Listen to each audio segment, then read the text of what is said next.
도대체? 그런 삶의 태도들을 좀 우리가 바꿔야 할 겁니다. 결국 내가 흔들리지 않고 내가 견고하면 다른 사람도 이끌어갈 수 있겠죠. 좋은 관계가 형성되면 하나님께서 그걸 통해 또 은혜도 주시겠지요. 그래서 바울의 이 권고는 우리에게 많은 고민을 하게 되는 겁니다. 어떻게 이 상황에서 감사함으로 하나님 앞에 아뢰을 수 있을까? 그리고 감사함으로 아뢰면 평강의 하나님이 우리의 마음을 어떻게 평강하게 하신다는 건가? 평강의 하나님이 함께 하신다는 것은 평강을 우리에게 끼치신다는 건데 도대체 그게 뭘 얘기하는 건가? 여러분들이 스스로 결정하고 선택해야 할 것이고, 그리고 그 결정과 선택에 대해서 뭐 해야 한다고요? 책임져야 할 겁니다. 쉬운 일은 아닙니다. 하나님, 내가 이렇게 결정했습니다. 이렇게 선택했습니다. 그리고 하나님, 이 결정과 선택에 대해서 내가 책임질 수 있는, 감당할 수 있는 능력도 주셨으면 좋겠습니다. 하와가 선악을 알게 하는 나무의 열매를 따먹었을 때, 아담이 하와가 건네는 그 나무의 열매를 먹었을 때 하나님은 그 사건의 현장에 계셨을까요? 안 계셨을까요? 크게 대답하세요. 계셨을까요? 안 계셨을까요? 계셨어요. 그런데 왜 막지 않으시지요? 아담과 하와의 선택을 존중하시는 겁니다. 그리고 그들에게 원하시는 건 뭐예요? 그 결과에 대한 책임을 지라는 거예요. 근데 그 결과에 대한 책임은 아담과 하와가 질 수 없는 것이었어요. 그들이 그 책임의 결과를 감당할 수 없을 때 하나님께서는 인류의 구원을 위해서 예수 그리스도를 약속하신 겁니다. 그게 하나님의 은혜입니다. 회개한다고 해서 우리의 죄가 없어지지 않습니다. 회개해도 그 죄에 대한 결과는 뭐 해야 돼요? 책임져야 돼요. 그거 없어지지 않아요. 그러니 고민 많이 하셔야 돼요. 결정하기 전에.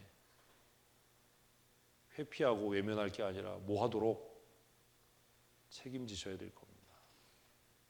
쉽지 않은 일이죠. 하나님, 내가 결정했습니다. 내가 선택했습니다.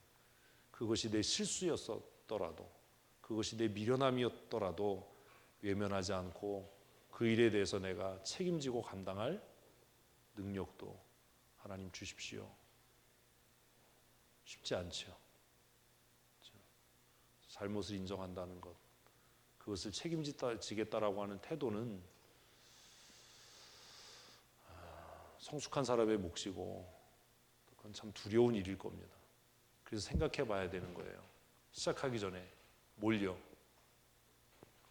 감당할 수 있을까? 우리 주위에도 보면 막 모든 걸 다 알고 싶어 하고 막 이런 사람들이 있어요. 그럼 제가 그 얘기를 해요. 아는 거 좋아. 근데 너 그거 다 알고 나서 뭐 할 수 있겠어? 감당할 수 있겠어? 책임질 수 있겠어?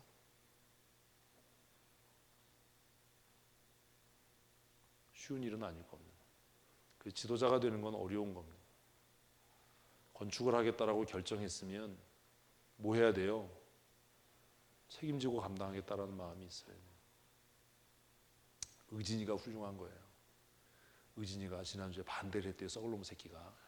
그 9표 중에 1표를 이제 찾아냈어요. 제가 이제 9표를 찾으려고 그러는데, 그래서 왜 반대했냐 그랬더니 자기는 돈이 없어서 책임질 수가 없어서 반대했대요.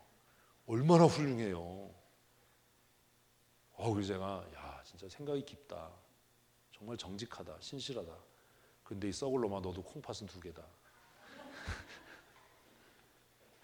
이거 알아들으셨어요, 이 얘기를? 참 사악한 목사지요. 근데 그게 정말 올바른 태도예요. 근데 진짜 나쁜 거예요, 그놈이.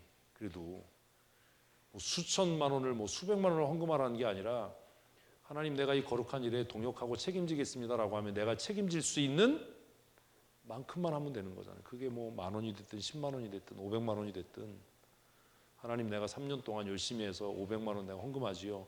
왜 그런 능동적이고 긍정적인 생각은 못하고 난 지금 돈이 없어서 책임질 수 없어서 반대할 거예요. 그래서 그 9명 중에 1명이 된 거죠. 제가 아주 대단한 놈이다. 너 크게 될 놈이다. 생각을 했어요. 찬성하신 분들은 여러분의 결정에, 요즘에는 모든 결론이 건축이에요. 여러분의 결정에 뭐 해야 돼요? 책임져야 돼. 책임져야 돼. 그래서 공동회 하는 거예요. 책임져야 돼. 왜 목사님이 결정했는데 그대로 그러면 저만 책임져야 되는 거고, 우리 공동회 투표했으니까 여러분이 다 책임을 져야 되는. 25억 그러면 n분의 1로 나누는 거예요. 여기서 n분의 1은 머릿수가 아니에요. 성경은 n분의 1이 머릿수가 아니에요. 성경의 n분의 1은 뭐예요? 능력 것이에요. 이게 세상의 법칙하고 다른 거예요. 균등한 건 평등한 게 아니에요. 균이라는 건 평등이 아니에요. 1,000만 원 버는 사람하고 100만 원 버는 사람이 10,000원씩 내는 게 어떻게 평등한 겁니까? 그냥 균등한 거죠. 평등한 건 1,000만 원 버는 사람은 10,000원 버는 사람보다 1,000배 더 해야죠. 그래야 평등한 겁니다. 귀 있는 자는 알아들으십시오.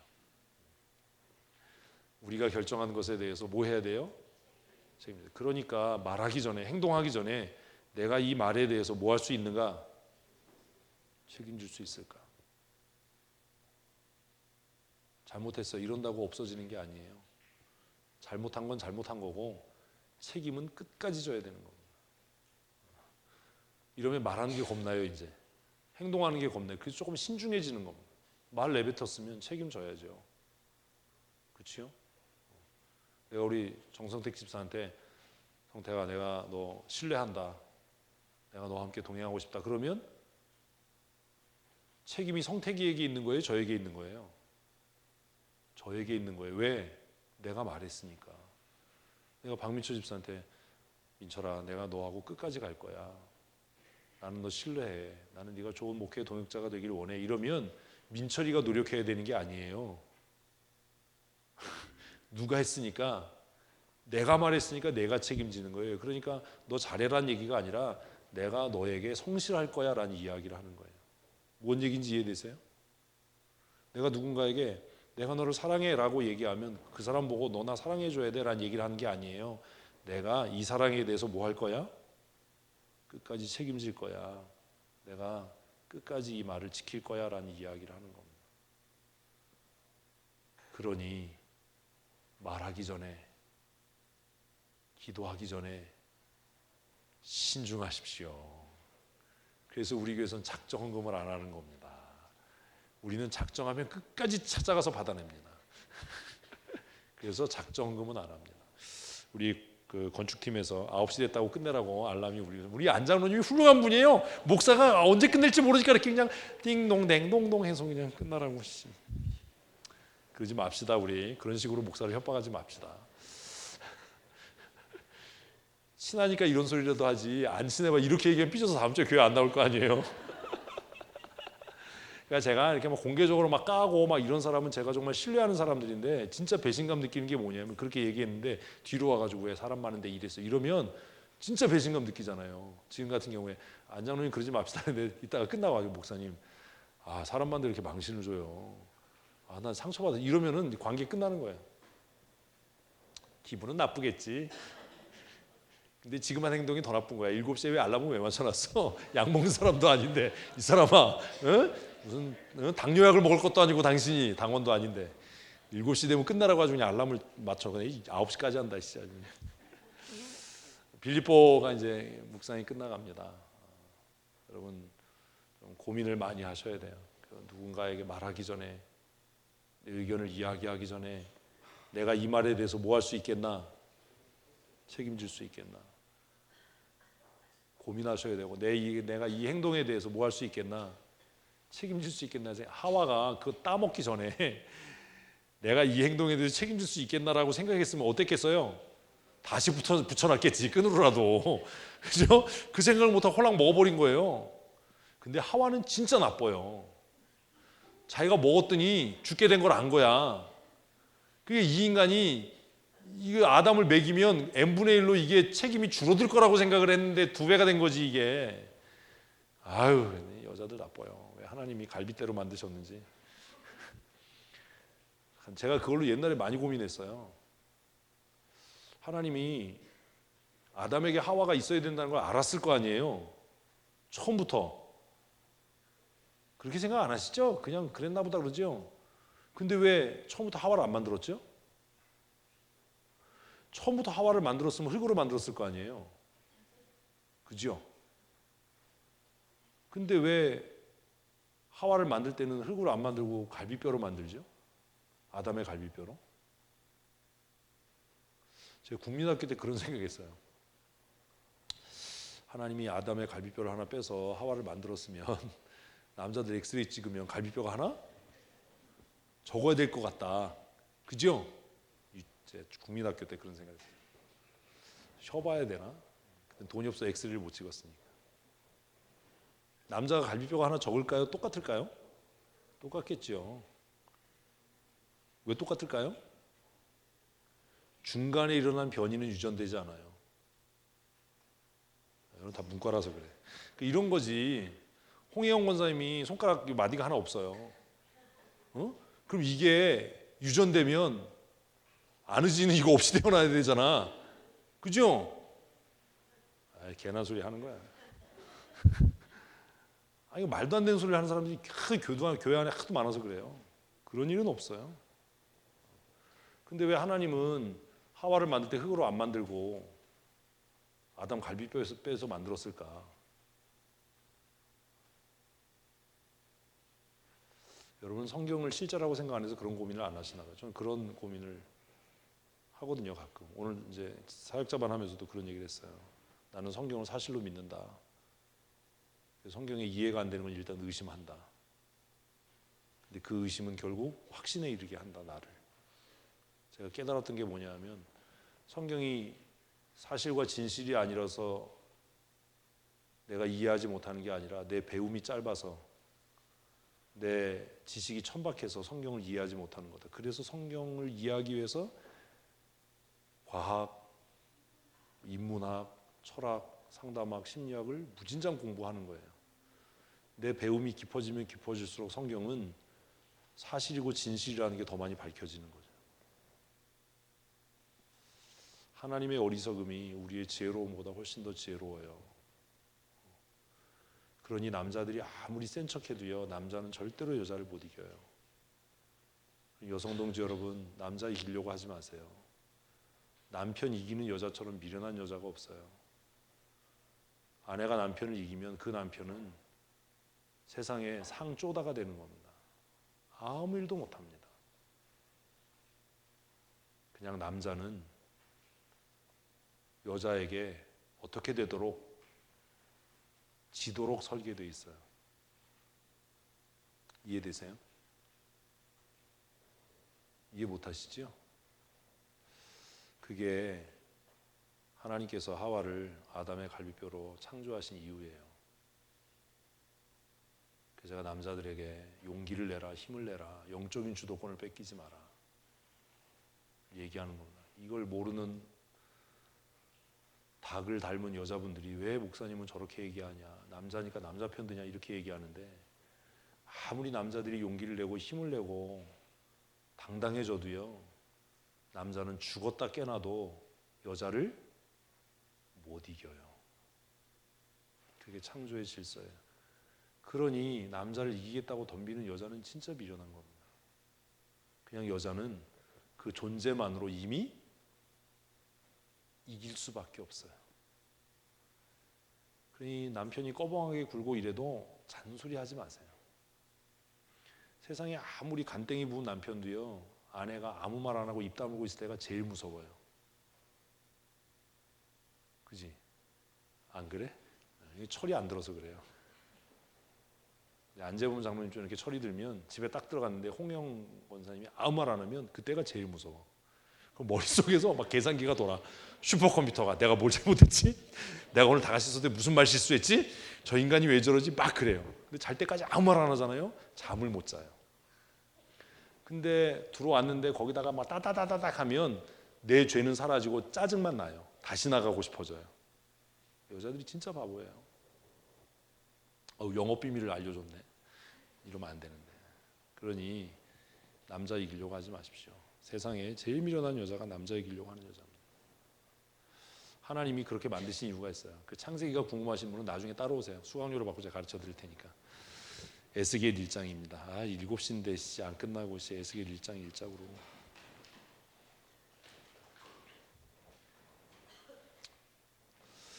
에스겔 대선지서 이제 끝부분에 해당합니다. 에스겔 다니엘까지가 대선지서의 끝부분이죠. 에스겔 다니엘을 읽을 때 굉장히 중요한 게 있습니다. 그게 뭔지 아세요? 특별히 다니엘을 읽을 때 굉장히 중요한 게 있어요. 그게 뭘까요?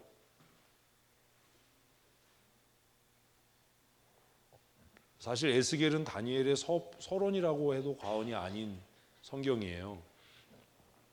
에스겔, 특별히 다니엘을 읽을 때 다시 얘기하겠지만 정말 중요한 것 한 가지는 시점의 문제예요. 시점의 문제. 우리가 성경을 읽으면서 자꾸 착각하고 오해하는 것들이 이 시점에 관한 문제인데,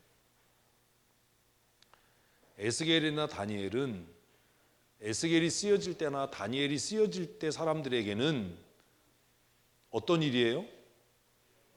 진행되고 있는 일이에요. 이 일이 그들과 아무런 관계가 없는 일이라면 이렇게 써놔야 될 이유가 없었어요. 지금 이 일이 어떻게 되고 있기 때문에, 진행되고 있기 때문에 써놓은 거죠. 그러면 우리 입장에서는 에스겔이나 다니엘의 이야기는 뭐예요? 지나간 이야기예요. 그런데 세대주의자들이나 구원파나 신천지의 사람들, 종말론에 아주 심취한 사람들은 다니엘을 여전히 뭘로 봐요? 미래에 있을 일로 봐요. 정신이 넋 빠진 거죠. 그래서 다니엘과 에스겔을 읽을 때 중요한 건 시점의 문제입니다. 그래서 우리 입장에서는 이게 뭐예요? 지나간 이야기입니다. 그러면 왜 이것이 정경이 되어서 이스라엘 지혜문학이나 이스라엘 묵시문학의 한 장르로 그냥 이스라엘 사람들만을 위한 책이 아니라 성경에 들어오게 됐을까?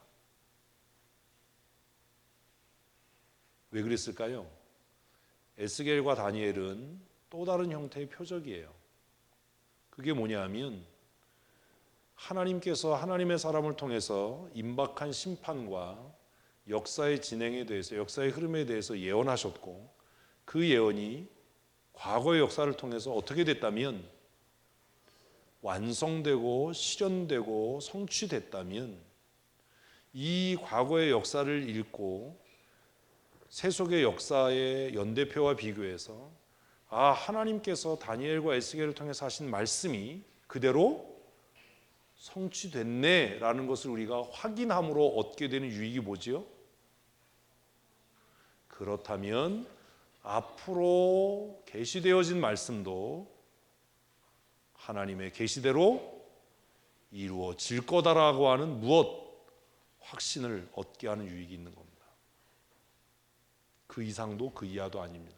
그러니 다니엘을 갖다가 예수 그리스도의 재림의 때에 일어날 일로 해석하는 건 미친 소리를 하는 겁니다. 이해되셨어요? 근데 우리는 이것을 역사로 사실로 보지 않기 때문에 아무 의미가 없어요. 그래서 막 성경하고 성경 지리해가지고 지도편 그런 거 하지 마세요. 진짜 중요한 건 에스겔과 다니엘이 이야기하고 싶은 게 뭐냐면, 인간의 역사는 누구에 의해서? 하나님에 의해서 진행되어져 간다. 그리고 하나님은 그 역사의 소용돌이 속에서 역사가 흘러가는 그 때마다 누구를 보내셔서? 하나님의 사람들을 보내셔서 하나님의 구원의 길을 알게 하시더라. 그게 에스겔과 다니엘을 우리가 읽을 때 잊지 말아야 할 중요한 핵심입니다. 그래서 에스겔을 불러서 에스겔에게 소명을 부여하면서 뭐라고 이야기하냐면, 이 백성은 목이 곧은 백성이다. 네가 아무리 얘기해도 안 들을 거다. 그리고 네가 얘기하면 너를 붙잡아서 말하지 말라고 할 거다. 그렇지만 너는 반드시 해야 한다. 그들이 정말 완악하고 강팍해서 너를 통해서 선포되는 내 명령과 율례와 법도를 듣지 않는다 하더라도 나는 너를 그들보다 더 강하게 해서 너로 하여금 이 말씀을 마침내 선포하게 할 거다.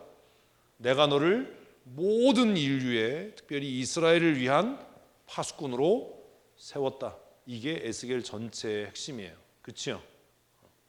그래서 이 말씀을 읽으면 오늘 이 시대를 살아가는 사역자들, 말씀의 사역을 감당하겠다고 하는 사람들이 어떤 마음가짐과 태도를 가져야 하는가? 과거나 현재나 미래나 회중들은 변함이 없어요. 아무리 열심히 전해도 그들은 회개하지 않을 거예요. 아무리 힘써 주의 복음을 전해도 그들의 강팍함과 미련함과 완악함은 깨지지 않을 거예요. 그러나 교회는 그 일을 마땅히 해야 합니다. 왜? 그들 가운데 하나님이 계시고 그들 가운데 하나님이 보내신 하나님의 사람이 있다라고 하는 증거를 삼기 위해서입니다. 그러면 왜 듣지 않을 건데 하나님이 계시고 하나님의 사람이 있다는 증거를 세워야 하지요? 그것은 하나님의 공의와 연결됩니다. 그래서 성경은 선지서에서 하나님이 열심히 하나님의 사람을 보냈다. 너희들이 듣지 않은 거다 라고 경고하는 것들을 우리가 만나게 됩니다. 지나간 시대에도 지금도 앞으로도 그럴 겁니다. 그러니 경건하게 말씀대로 살려고 하는 사람들은 사람들의 환영이나 칭찬이나 인정을 받으려고 할 것이 아니라 에스겔을 부르시면서 말씀하신 대로 하나님의 말씀을 내 안에 채워가는, 그래서 그 사역이 외부지향적이 아니라 사실은 자기 내면을 향하는 사역이어야 하는 겁니다. 그래서 말씀을 하나님의 말씀답게 권위 있게 선포하려면 말씀을 선포하는 시간보다도 더 길고 고통스럽고 오랜 시간 동안 하나님의 말씀을 내 안에 채워가는 작업들이 있지 않으면 하나님의 사람으로 하나님이 주신 사명을 감당할 수 없을 겁니다. 그러니 말씀의 사역을 감당한다고 하는 것, 교회 지도자로 살아간다는 것은 참 외롭고 힘겹고 고통스러운 일일 겁니다.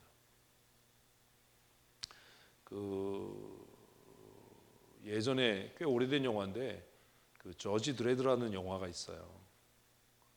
쓸데없는 거 봤지 또. 그 영화에 굉장히 중요한 성경적인 개념이 하나 나와요. 죄 있는 사람을 무죄로 살리기 위해서는 대법관이 추방당해야 돼요. 기억나? 기억 안 나지? 영화를 봐도 맨날 그림만 보니. 성경에서 가지고 온 그 아이디어거든요. 그래서 대법관이 추방당해요. 황무지로. 그리고 그가 거기서 죽어야 사형을 당해야 될 사람이 구원함을 얻는 겁니다. 도피성 얘기 같기도 하다가 헐리우드 영화에는 그런 개념들이 이렇게 가끔 뒤에 배경으로 깔려져 있는 경우들이 많이 있습니다. 그래서 그런 영화들을 이렇게 보면서 이런 삼류틱한 영화에도 어떤 그 기독교적인 세계관이 영향을 끼치는구나. 미국이란 나라가 참 그런 면에서는 우리가 생각할 수 없는 그런 어떤 기독교적인 저력을 갖고 있는 게 아닌가라는 생각을 가끔 영화를 보면서 하게 되는데, 에스겔을 묵상하면서 이제 그런 것들을 발견하게 될 겁니다. 에스겔은 굉장히 깁니다. 그래서 좀 지겨울 수 있습니다. 그런 것들 잊지 말고 그 긴장을 놓치지 말고 읽으셨으면 좋겠습니다. 에스겔은 전형적으로 이스라엘 히브리 묵시문학의 형태를 띱니다. 그래서 이 히브리 묵시문학의 가장 중요한 것은 상징과 은유입니다. 1장에 나와 있는 이 상징, 그리고 에스겔 전체에 흩어져 있는 그 은유가 우리가 성경을 읽으면서 굉장히 좀 이상하다, 이 우주인인가, 우주선 같네, 이런 생각을 하게끔 하는 그런 요소들이 없지 않아 있습니다. 제가 또 예전에 소시적에 국민학교 다닐 때 한동안 그 외계인에 빠져가지고 한동안 혹시 하나님이 외계인이 아닐까 이런 깜찍한 생각을 하기도 했었어요.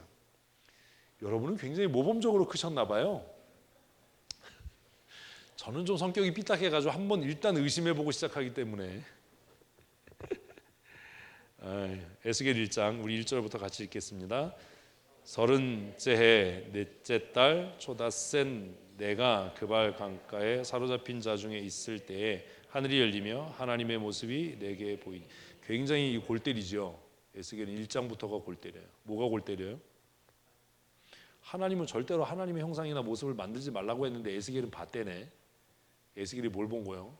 이런 고민이 있어야 되는데 우리 읽으면서 아무 고민이 없어요. 하나님이 제일 싫어하는 게 하나님의 형상을 만드는 거잖아요. 근데 에스겔은 봤대잖아요, 하나님의 모습을. 제가 읽으면서 이 사람 보게나. 예전에 그랬었거든요. 배경이죠, 배경. 시간적인 배경, 장소적인 배경. 그리고 하나님의 소명 1절에 아주 그냥 강력하게 기록되어 있어요. 2절 읽습니다. 여호야긴 왕이 사로잡힌 지 5년 그달 초자 갈대아 땅 그발 강가에서 여호와의 말씀이 부시의 아들 제사장 나 에스겔에게 특별히 임하고 여호와의 권능이 내 위에 있다. 그래서 에스겔도 제사장 집안의 사람입니다. 제사장 집안의 사람을 하나님이 뭘로 부르신 거예요? 선지자로 부르셨습니다. 설명 안 해도 이제 아시죠? 4절 읽습니다.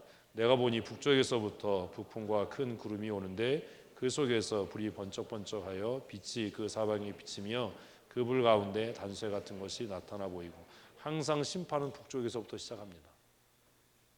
북쪽에서부터 하나님의 심판이 이제 임하는 광경이겠지요. 5절 그 속에서 네 생물의 형상이 나타나는데 그들의 모양이 이러하니 그들에게 사람의 형상이 있더라.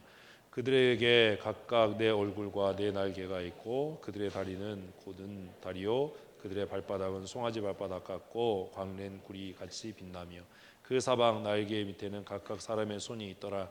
그 네 생물의 얼굴과 날개가 이러하니 날개는 다 서로 연하며 갈 때에는 돌이키지 아니하고 일제히 앞으로 곧게 행하며 그 얼굴들의 모양은 넷의 오른쪽은 사자의 얼굴이요 넷의 왼쪽은 소의 얼굴이요 넷의 뒤는 독수리의 얼굴이니 그 얼굴을 그러하며 그 날개는 드러펴서 각기 둘씩 서로 연하였고 또 둘은 몸을 가렸으며 영이 어떤 쪽으로 가면 그 생물도 그대로 가되 돌이키지 아니하고 일제히 앞으로 곧게 행하며 또 생물들의 모양은 타는 숯불과 횃불 모양 같은데 그 불이 그 생물 사이에서 오르락 내리락 하며 그 불은 광채가 있고 가운데 번개가 나며 그 생물들은 번개의 모양같이 왕래하더라.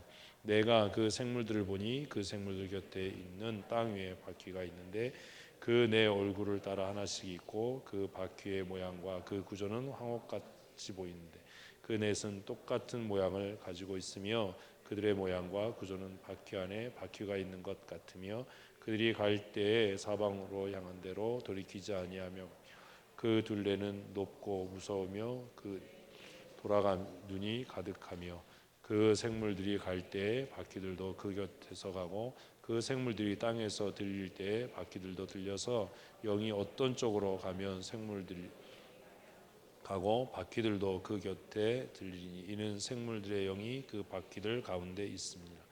그들이 가면 이들도 가고 그들이 서면 이들도 서고 그들이 땅 위에서 들릴 때 이들도 그 곁에서 들리니 이는 생물의 영이 그 바퀴들 가운데 있습니다. 그 생물의 머리 위에는 수정 같은 궁창의 형상이 있어 보기에 두려운데 그들의 머리 위에 펼쳐져 있고 그 궁창 밑에는 생물들의 날개가 서로 향하여 펴인 이 생물들의 두 날개는 몸을 가렸고 저 생물도 두 날개는 몸을 가렸더라. 생물들이 갈 때에 내가 그 날개 소리를 들으니 많은 물소리와도 전능자의 음성과도 같으며 떠드는 소리 곧 군대의 소리 같다. 그 생물들이 설 때에 그 날개를 내렸더라. 그 머리 위에 있는 궁창 위에서부터 음성이 나더라. 그 생물들이 설 때에 그 날개를 내렸더라. 그 머리 위에 있는 궁창 위에 보좌의 형상이 있는데 그 모양이 남보석 같고 보좌의 형상 위에는 한 형상이 있어 사람의 모양 같더라. 내가 보니 그 허리 위의 모양은 단쇠 같아서 그 속과 주위가 불 같고 내가 보니 그 허리 아래의 모양도 불 같아서 사방으로 광채가 나며 그 사방 광채의 모양은 비오는 날 구름 있는 무지개 같. 이는 여호와의 영광의 형상의 모양이라. 내가 보고 엎드려 말씀하시는 이의 음성을 들으니라. 그래서 1장을 이렇게 읽어서 제가 예전에 그 국민학교 읽었던 책이 그 에일리언 무브먼트 하는 사람들이 썼던 책이에요. 그래서 요 1장을 그림으로 그렸어요. UFO. 아우 국민학교 때 그게 얼마나 충격이에요. 한동안 그거를 또 그냥 들이팠던 적이 있었는데 궁금하신 분은 오세요. 개인적으로 설명해 드릴게요. 자, 2장 읽습니다. 소명입니다. 그가 내게 이르되 인자야 내 발로 일어서라. 내가 내게 말하리라 하시매 그가 내게 말씀하실 때 그 영이 내게 임하사 나를 일으켜 내 발로 세우시기로 내가 그 말씀하시는 자의 소리를 들으니 내게 이르시되 인자야 내가 너를 이스라엘 자손 곧 패역한 백성 나를 배반한 자에게 보내노라. 그들과 그 조상들이 내게 범죄하여 오늘날까지 이르렀나니 이 자손은 얼굴이 뻔뻔하고 마음이 굳은 자니라. 내가 너를 그들에게 보내니 너는 그들에게 이르기를 주 여호와의 말씀이 이러하시다 하라.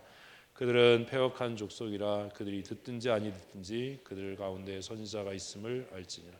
인자야 너는 비록 가시와 찔레와 함께 있으며 전갈 가운데 거주할지라도 그들을 두려워하지 말고 그들의 말을 두려워하지 말지어다. 그들은 패역한 족속이라도 그 말을 두려워하지 말며 그 얼굴을 무서워하지 말지어다. 그들은 심히 패역한 자라 그들이 듣든지 아니 듣든지 너는 내 말로 고할지니라. 너 인자야 내가 내게 이르는 말을 듣고 그 패역한 족속이 같이 패역하지 말고 내 입을 벌리고 내가 내게 주는 것을 먹이시기로. 내가 보니 보라 한 손이 나를 향하여 펴지고 보라 그 안에 두루마리 책이 있더라. 그가 그것을 내 앞에 펴시니 그 안팎에 글이 있는데 그 위에 애가와 애곡과 재앙의 말이 기록되었더라. 자, 2장은 소명입니다. 1장의 마지막을 보면 에스겔이 보았던 그 환상은 하나님의 임재의 영광이지요. 그리고 하나님의 심판을 준행하는 하나님의 사자들의 모양을 이렇게 에스겔이 본대로 자신의 수준에 맞게 정리한 것입니다. 2장에서 에스겔을 하나님이 왜 부르셨는지 그리고 오늘 이 시대에 우리를 왜 부르셨는지 하는 것들을 우리가 보게 됩니다. 그래서 하나님의 사람이 해야 될 일이 뭐예요? 마음을 견고하게 하는 일이에요. 그들을 두려워하지 말아라 라고 말씀해요. 두려워하지 않도록 만들어주시면 되잖아요. 그렇지 않아요. 2장에 보면 하나님께서 인자를 에스겔을 부르시면서 뭐라고 얘기해요? 내 발로 일어서라고 얘기해요. 내 발로 일어서라. 그래서 아까 말씀드린 의지, 우리의 수고와 노력이 굉장히 중요한 겁니다. 스스로 강하고 스스로 담대해져야 합니다.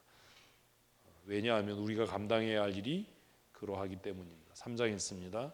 또 그가 내게 이르되 인자야 너는 발견한 것을 먹으라. 너는 이 두 마리를 먹고 가서 이스라엘 족속에게 말하라 하시기로 내가 입을 벌리니 그가 그 두 마리를 내게 먹이시며 내게 이르시되 인자야 내가 주는 이 두 마리를 내 배에 넣으며 내 창자에 채우라 하시기에 내가 먹으니 그것이 내 입에서 달기가 꿀 같더라. 그가 또 내게 이르시되 인자야 이스라엘 족속에 가서 내 말로 그들에게 고하라. 너는 언어가 다르거나 말이 어려운 백성에게 보내는 것이 아니오 이스라엘 족속에게 보내는 것이라. 너를 언어가 다르거나 말이 어려워서 내가 그들의 말을 알아듣지 못하는 나라에 보내는 것이 아니니라. 내가 너를 그들에게 보냈다면 그들은 정녕 내 말을 들으리라. 그러나 이스라엘 족속은 이마가 굳고 마음이 굳어 내 말을 듣고자 아니하 이는 내 말을 듣고자 아니함이라. 보라 내가 그들의 얼굴을 마주보도록 내 얼굴을 굳게 하였고 그들의 이마를 마주보도록 내 이마를 굳게 하였을 때 내 이마를 화석보다 굳은 금강석 같이 하였으니 그들이 비록 반역하는 족속이라도 두려워하지 말며 그들의 얼굴을 무서워하지 말지어다. 또 내게 이르시되 인자야 내가 내게 이 모든 말을 귀로 듣고 사로잡힌 내 민족에게로 가서 그들이 듣든지 아니 듣든지 그들에게 고하여 이르기를 주 여호와의 말씀이 이러하시다라. 때에 주의 영이 나를 들어올리시는데 내가 내 뒤에서 크게 울리는 소리를 들으니 찬송할지어다. 여호와의 영광이 그의 처소로부터 나온도다 하니 이는 생물들의 날개가 서로 부딪히는 바퀴 소리라. 크게 울린 소리더라. 주의 영이 나를 들어올려 데리고 가시는데 내가 근심하고 분한 마음으로 가니 여호와의 권능이 힘있게 나를 감동시키고 이에 내가 데라비브에 이르러 그 사로잡힌 백성 곧 그발 강가에 거주하는 자들에게 나아가 그들 중에 두려워 떨며 7일을 지내니라. 7일 후에 여호와의 말씀이 내게 임하여 이르시되 인자야 내가 너를 이스라엘 족속의 파수꾼으로 세웠으니 너는 내 입의 말을 듣고 나를 대신하여 그들을 깨우치라. 가령 내가 악인에게 말하기를 너는 꼭 죽으리라 할 때에 내가 깨우치지 아니하거나 말로 악인에게 일러서 그의 악을 떠나 생명을 아니하면 그 악인은 그의 죄 중에 죽으려니와 내가 그의 핏값을 내 손에서 찾을 것이고 내가 악인을 깨우치되 그가 그의 악한 마음과 악한 행위에서 돌이키지 아니하면 그는 그의 죄악 중에서 죽으려니와 너는 내 생명을 보존하리라. 또 의인이 그의 공의에서 돌이켜 악을 행할 때에 이미 행한 그의 공의는 기억한 그가 치는 것을 두며 그가 죽을지니 이는 내가 그를 깨우치지 아니하였음이라. 그는 그의 죄 중에서 죽으려니와 그의 핏값은 내가 내 손에서 찾으리라. 그러나 내가 그 의인을 깨우쳐 범죄하지 아니하게 하므로 그가 범죄하지 아니하면 정령 살리니 이는 깨우침을 받음이며 너도 내 영혼을 보존하리라. 여호와께서 권능으로 거기서 내게 임하시고 또 내게 이르시되 내가 거기서 너와 말하리라 하시기로 내가 일어나 들러 나아가니 여호와의 영광이 거기에 머물 내가 전에 그발 강가에서 보던 영광과 같은지라. 내가 곧 엎드리니 주의 영이 내게 임하사 나를 일으켜 내 발로 세우시고 내게 말씀하여 이르시되 너는 가서 내 집에 들어가 문을 닫으라. 너 인자야 보라 무리가 내 위에 줄을 놓아 너를 동여매리니 내가 그들 가운데서 나오지 못할 것이라. 내가 내 혀를 내 입천장에 붙게 하여 내가 말 못하는 자가 되어 그들을 꾸짖는 자가 되지 못하게 하리. 그들은 패역한 족속입니다. 그러나 내가 너와 말할 때에 내 입을 열리니 너는 그들에게 이르기를 주 여호와의 말씀이 이러하시다라. 들을 자는 들을 것이요 듣기 싫은 자는 듣지 아니하리니 그들은 반역한 족속입니다. 이제 하나님의 사람의 사명이라고 할 수 있는 것이 3장에 기록됩니다. 앞으로 에스겔을 우리가 함께 읽게 될 텐데요. 이 시대에 하나님께서 우리를 왜 어떻게 무엇을 위해 부르셨는지 우리가 생각하고 말씀하신 대로 상황이나 환경을 두려워하지 않고 하나님께서 우리에게 명령하신 것들을 잘 지켜 행하는 믿음의 사람이 되셨으면 좋겠습니다. 내일부터 우리 기도회로 모입니다. 한 주간 동안 예배당 건축을 위해서 또 우리의 믿음의 성장과 성숙을 위해서 하나님의 나라를 소망하고 믿음에 합당한 삶을 살아가기 위해서 기도하는 기도의 자리에 우리 열심을 내시고 함께 참여하셔서 온 교회가 기도로 하나 되고 또 기도하는 일로 하나님의 은혜를 덧입는 한 주간 되었으면 좋겠습니다. 기도하시겠습니다. 하나님 아버지, 날마다 하나님의 말씀을 읽고 묵상